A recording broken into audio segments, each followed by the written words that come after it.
X is 5 feet tall and he cast a shadow that is 3 feet long.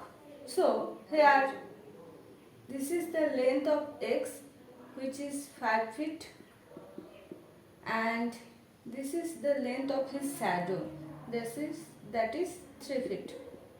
Now consider the angle of elevation of sun, that is theta. Therefore here tan theta will be 5 by 3.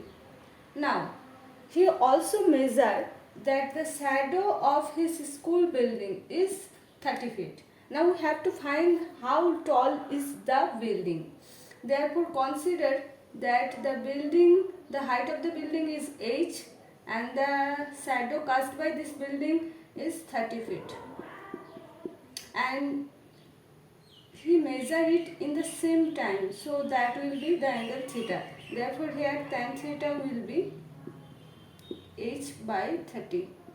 So from 1 and 2 we get 5 by 3 equal to h by 30, that means h equal to 50 feet. So that will be our answer.